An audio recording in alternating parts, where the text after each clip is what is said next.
जिस उपदेश से राम जी को राजकुमार भगवान राम बने, वो उपदेश आप सुन रहे हैं। कितना ऊंचा ग्रंथ है। इसको वाल्मीकि रामायण भी बोलते, योग वशिष्ठ महारामायण भी बोलते। राम तीर्थ ने इसी का बार बार अध्ययन किया था।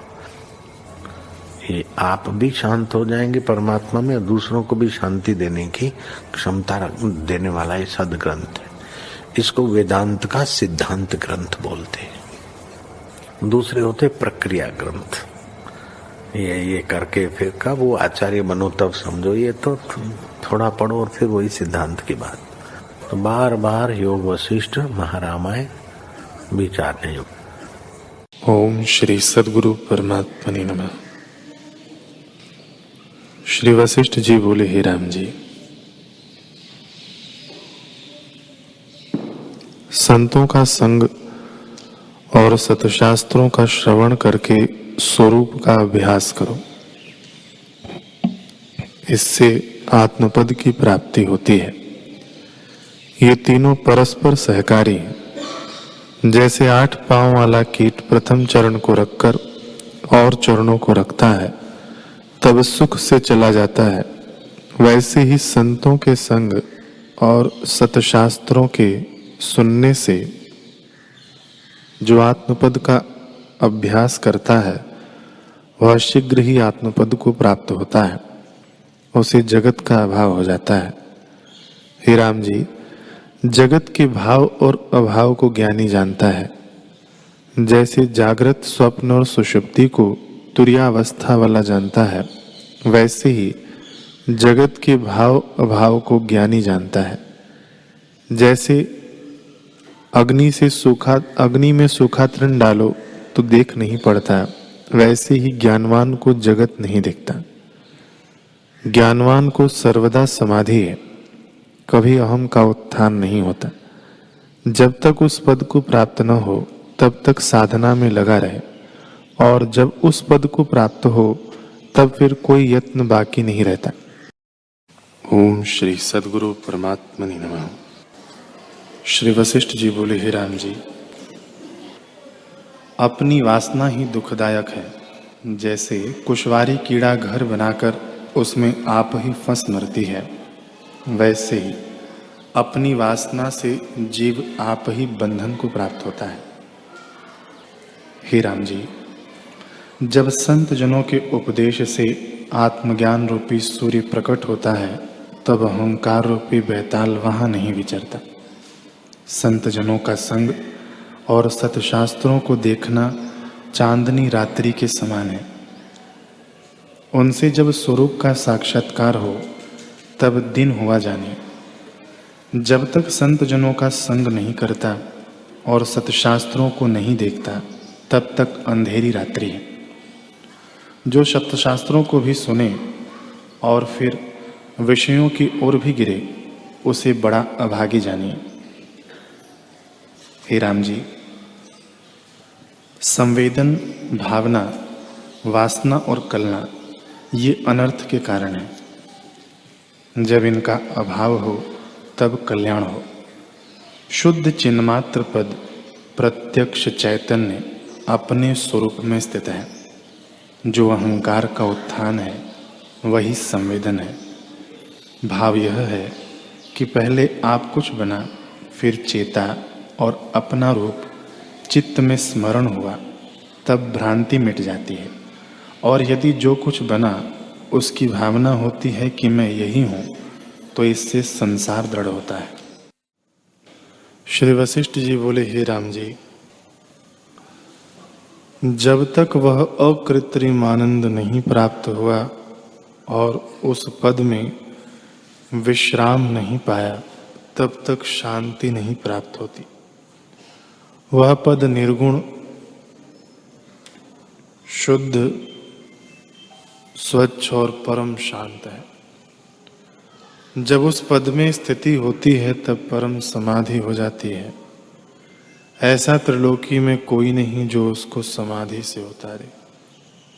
जैसे चित्र की मूर्ति होती है, वैसे ही उसकी अवस्था होती है। उसकी सब चेष्टा इच्छा से रहित होती है। जैसे पंख से रहित पर्वत स्थिर होता है, वैसे ही मन संकल्प विकल्प से रहित हो जाता है और शांत पद को प्राप्त होता है। हे राम जी, जिसके मन में संसार का अभाव हुआ है वह शांत पद को प्राप्त होता है। जब तक वासना से युक्त है तब तक मन है। जिस क्रम और युक्ति से वासना का क्षय हो वही कर्तव्य है। हे राम जी, जब वासना का क्षय होता है तब बोध रूप शेष रहता है। इसलिए जिस क्रम से वह प्राप्त हो वही करना चाहिए, क्योंकि उस पद के प्राप्त हुए बिना शांति कभी न होगी।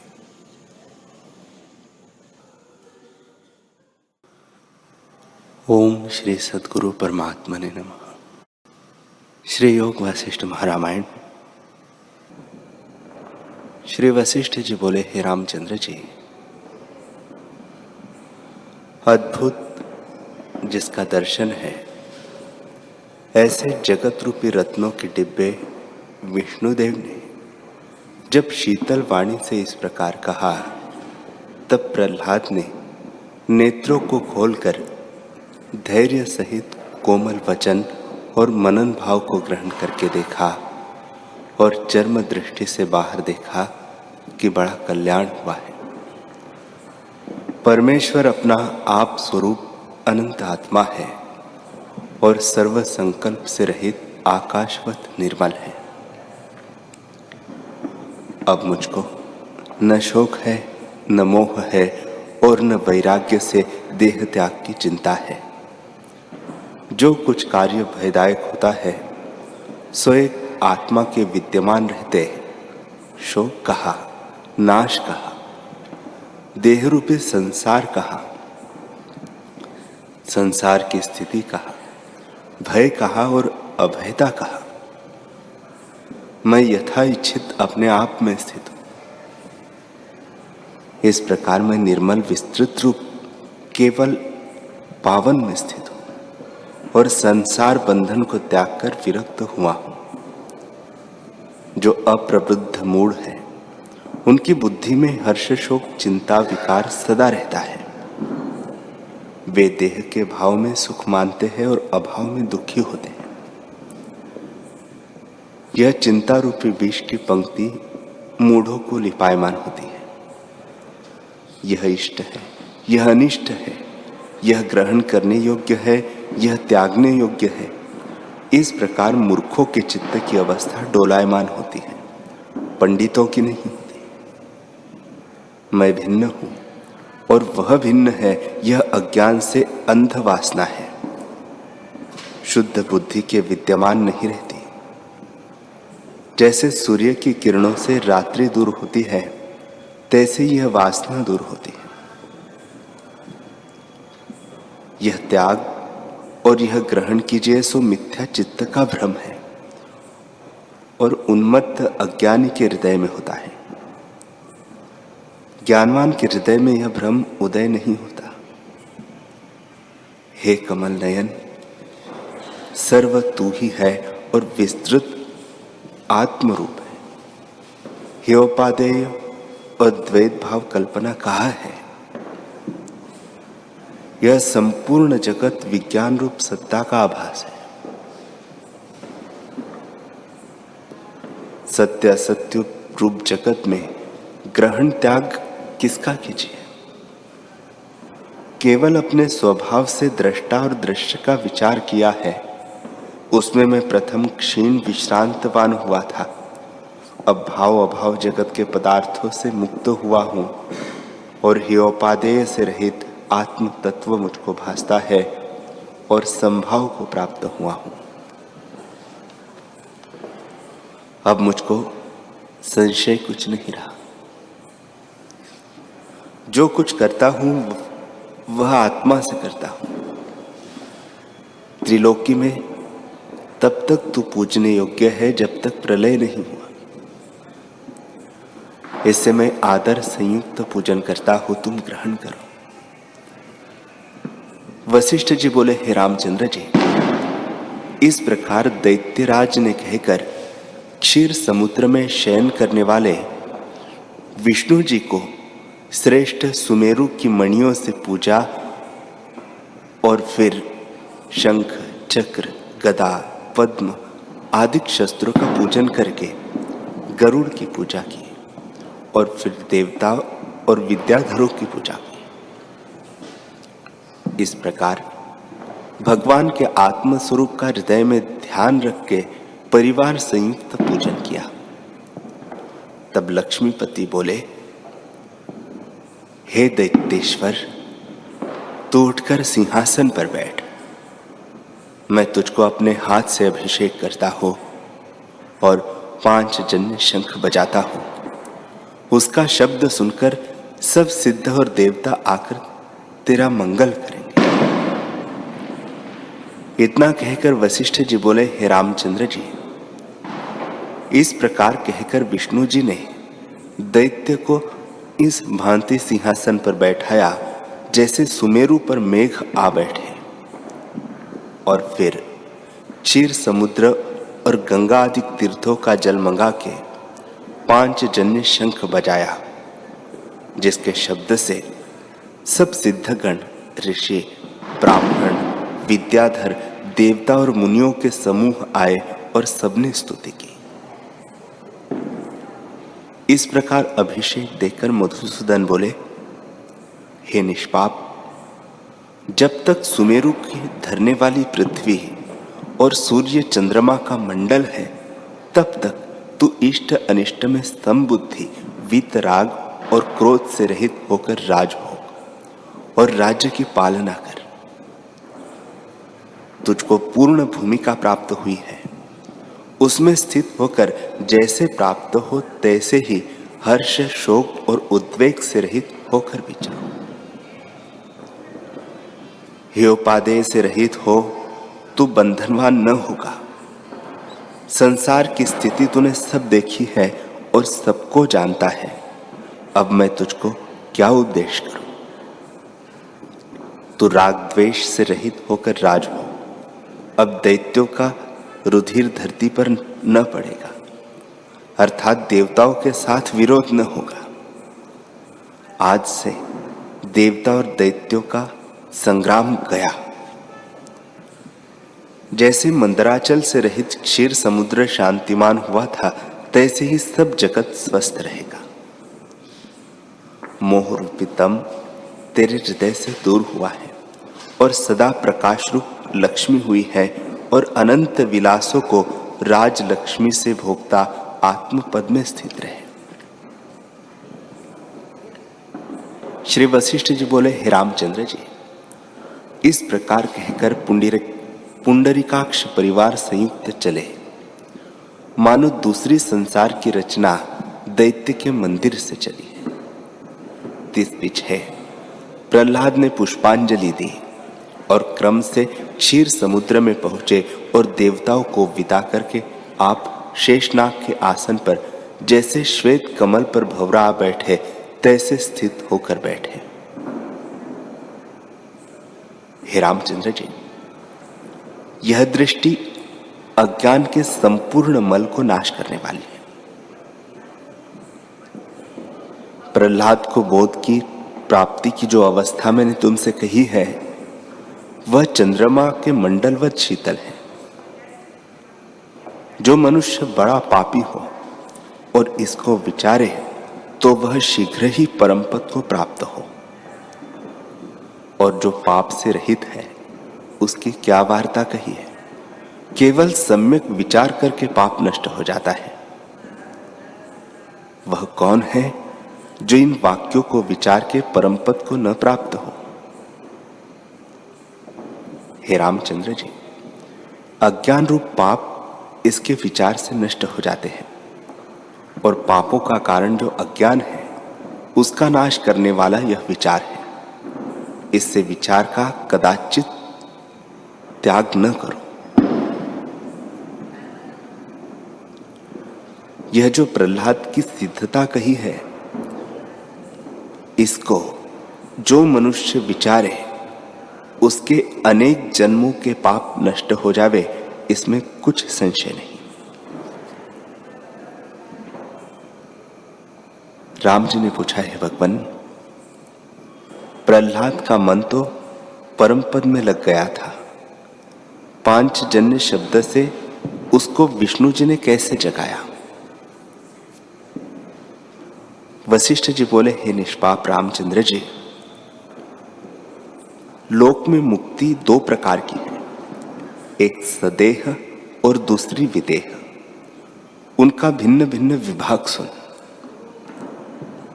जिस पुरुष की बुद्धि देहादिकों से असंसक्त है और जिसको ग्रहण त्याग की इच्छा नहीं और निरअहंकार हुआ चेष्टा करता है, उसको तुम सदेह मुक्त जानो। और देहादि सब नष्ट हो जावे, फिर न जन्म मरण करे, उसको विदेह मुक्त जानो। वह उस पद को प्राप्त होता है जो अदृश्य रूप है। अज्ञानी की वासना कच्चे बीज की नाई है, जो जन्म रूपी अंकुर को प्राप्त करती है, और ज्ञानवान मुक्त की वासना भुने बीज की नाई है, जो जन्म रूपी अंकुर से रहित होती है। विदेह मुक्त की वासना का अंकुर दृष्टि नहीं आता। जीवन मुक्त पुरुष के हृदय में शुद्ध वासना होती है और पावन रूप परम उदारता सत्ता मात्र नित्य आत्म ध्यान में है, और संसार की ओर से सुषुप्ति के नए शांत रूप है। सहस्त्र वर्ष का अंत हो जावे और शुद्ध वासना का बीज हृदय में हो, तो वह पुरुष समाधि से जागेगा, वह जीवन मुक्त है। इससे प्रहलाद के हृदय में शुद्ध वासना थी, उससे पांचजन्य शंख के शब्द से वह जागा। विष्णु जी सब भूतों के आत्मा है, जैसे जिसकी इच्छा फुर्ती है तैसे ही तत्काल होता है, और वे सर्वज्ञ और सबके कारण हैं। जब विष्णु जी ने चिंतवना की, तब प्रहलाद जागा। आप अकारण हैं, कोई इसका कारण नहीं, यही सब भूतों का कारण है।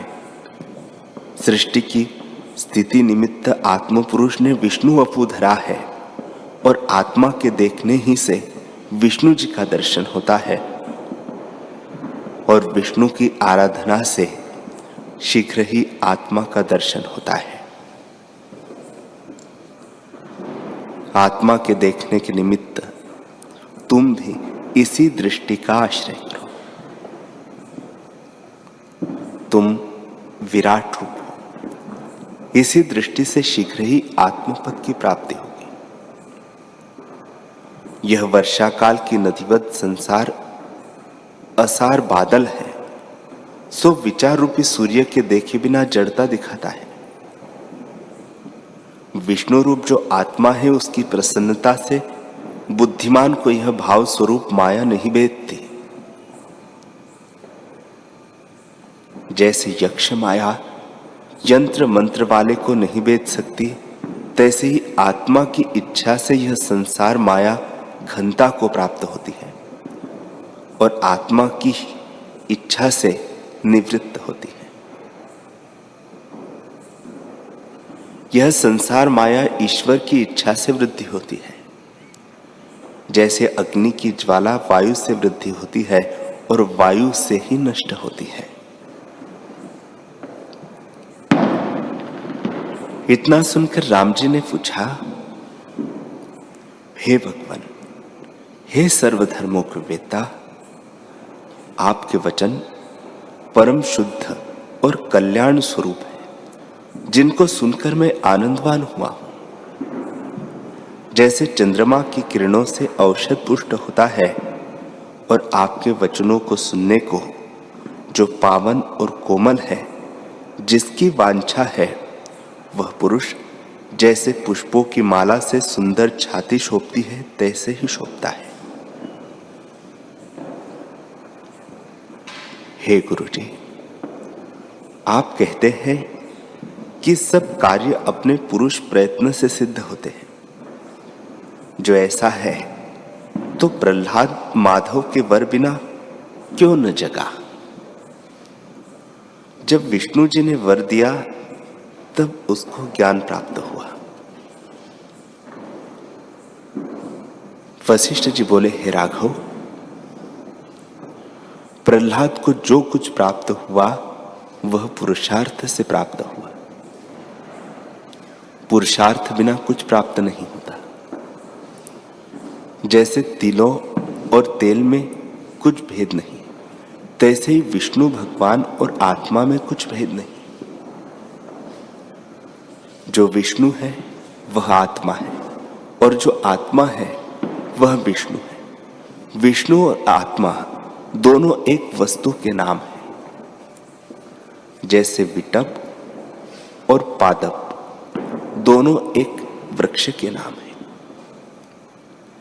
प्रहलाद ने जो प्रथम अपने आप से अपनी प्रेम शक्ति विष्णु भक्ति में लगाई है, सो आत्म शक्ति से लगाई।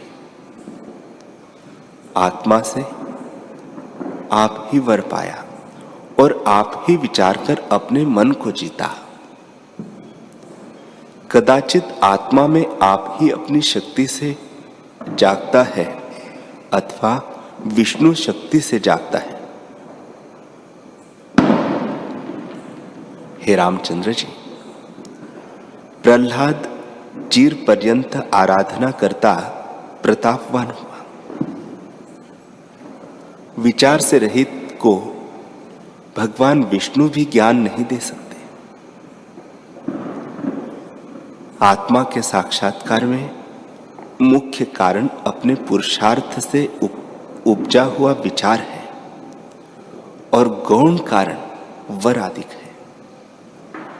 इससे तो मुख्य कारण का आश्रय कर। प्रथम पांचों इंद्रियों को वश कर और चित्त को आत्म विचार में लगा। जो कुछ किसी को प्राप्त होता है वह अपने पुरुषार्थ से होता है, पुरुषार्थ बिना नहीं होता। अपने पुरुषार्थ प्रयत्न से इंद्रिय रूपी पर्वत को लांघे तो फिर संसार समुद्र से तर जावे और तब परम पद की प्राप्ति। जो पुरुष के प्रयत्न के बिना जनार्दन मुक्ति दे तो मृग पक्षियों को क्यों दर्शन देकर उद्धार नहीं करता? जो गुरु अपने पुरुषार्थ बिना उद्धार करते तो अज्ञानी अविचारी ऊंट बैल आदि पशुओं को क्यों नहीं कर जाते? इससे विष्णु गुरु इत्यादि और किसी के पाने की इच्छा बुद्धिमान नहीं करते। अपने मन के स्वस्थ किए बिना परम सिद्धता की प्राप्ति महात्मा पुरुष नहीं जानते।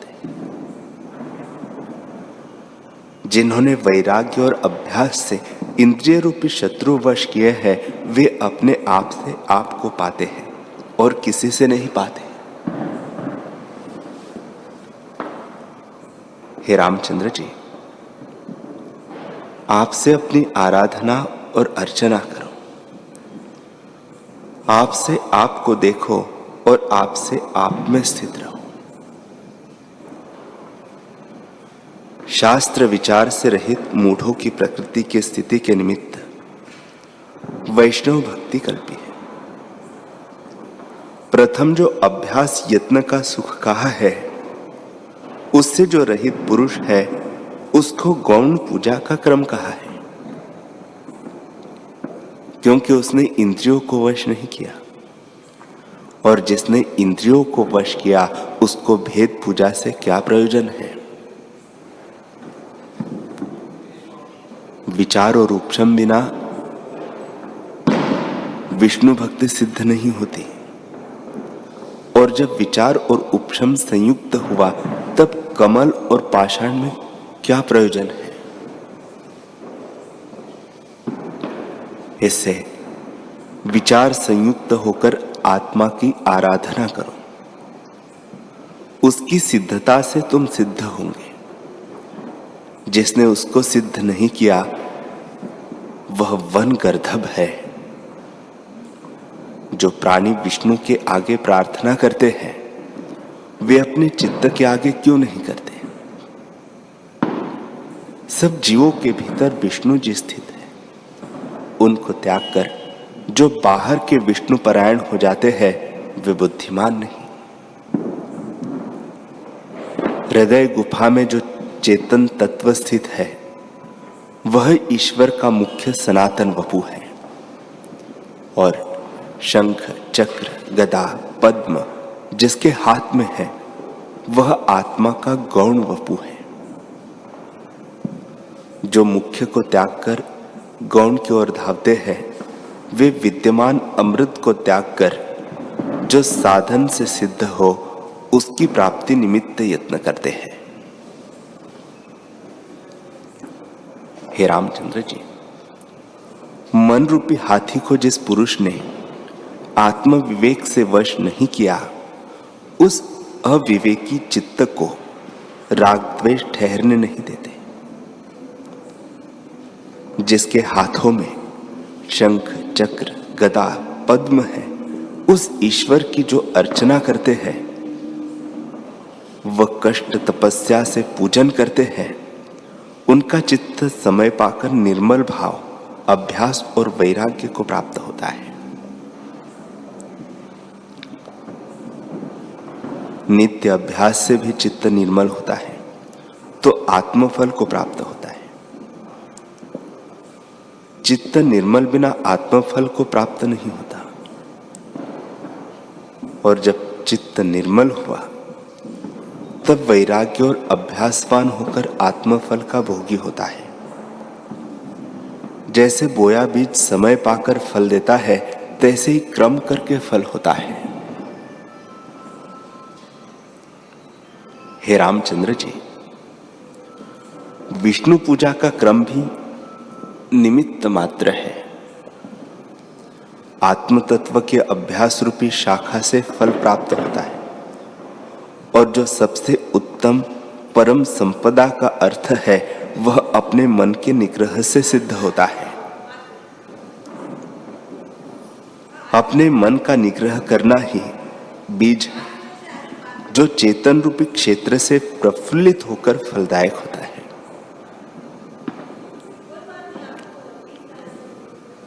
संपूर्ण पृथ्वी की निधि और शिला मात्र बड़ी बड़ी मणि की होवे तो भी मन के निग्रह के समान नहीं।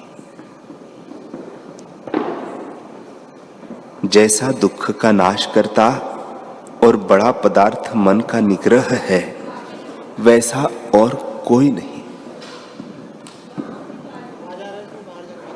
जब तक जीव अपने जन्म पाता है तब तक जीव अनेक जन्म पाता है, जब तक अनुपशम मन रूपी मत्स्य संसार समुद्र में भ्रमता है। हे रामचंद्र जी, ब्रह्मा विष्णु और महेश को चिरकाल पर्यंत पूजता रहे, परंतु यदि मन उपशम और विचार संयुक्त न हुआ तो देवता कृपालु हो तो भी उसको संसार समुद्र से नहीं तार सकते।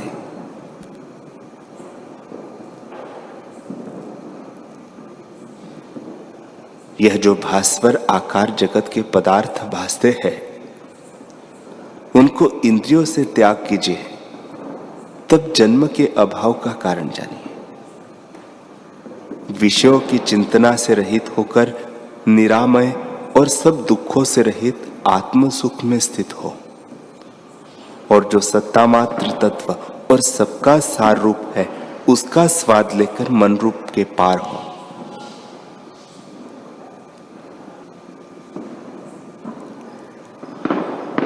श्री वशिष्ठ जी बोले, हे रामचंद्र जी,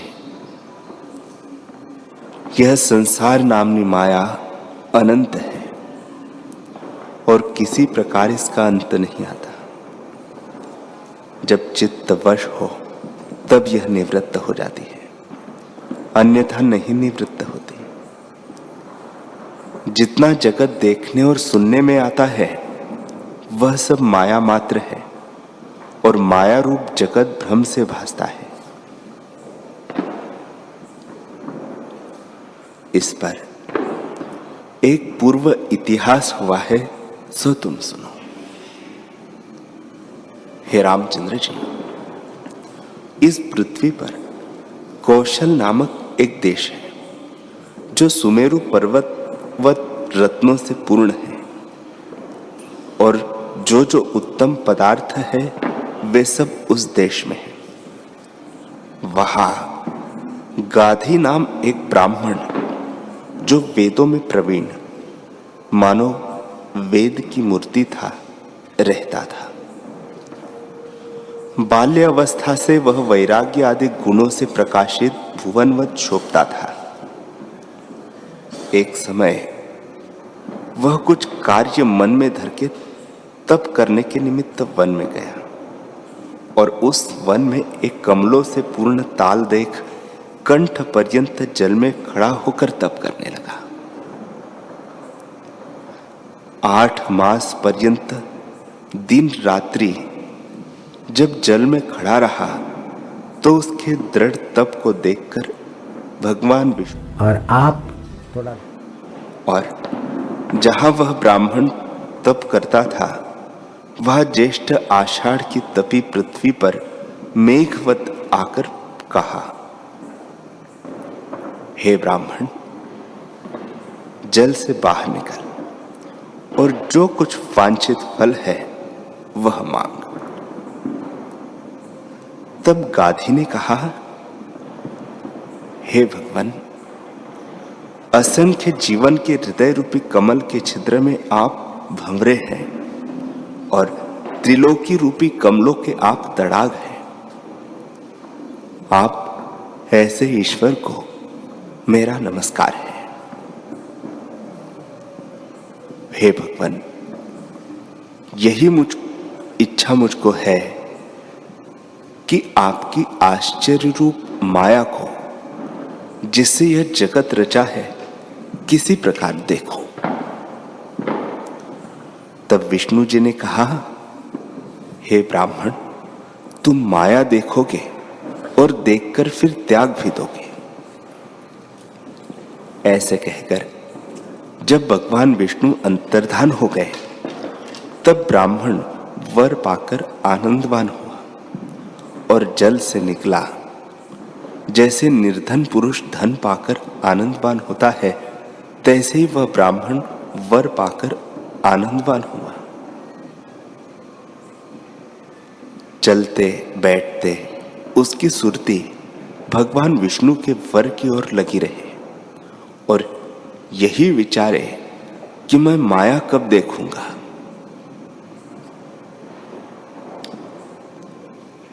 एक काल में उसी तालाब पर वह स्नान करने लगा और डुबकी मार मन में अघमर्षण मंत्र जपने लगा। अघमर्षण पापों के नाश करने वाले मंत्र को कहते हैं।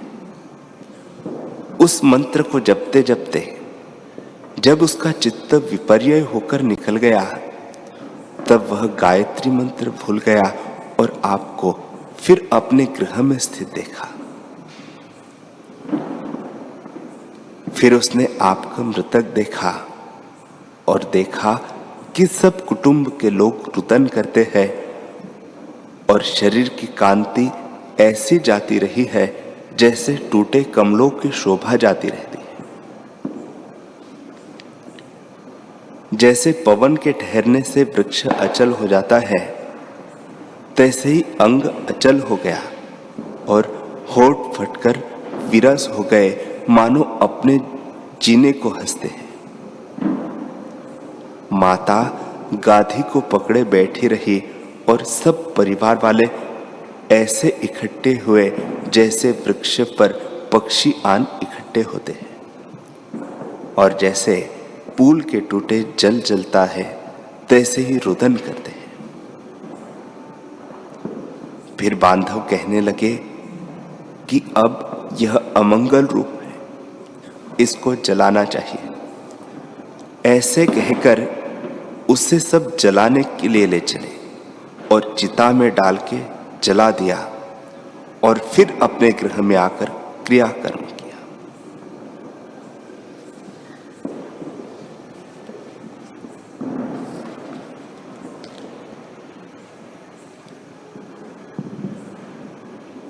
हरि ओम।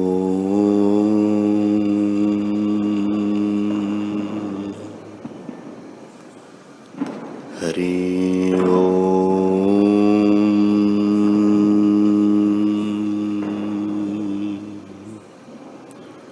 ओम सहना भवतु सहनौ भुनक्तु सह वीर्यं करवावहै तेजस्विनावधीतमस्तु मा विद्विषावहै। ओम शांति शांति शांति। श्री सद्गुरुदेव भगवान की जय।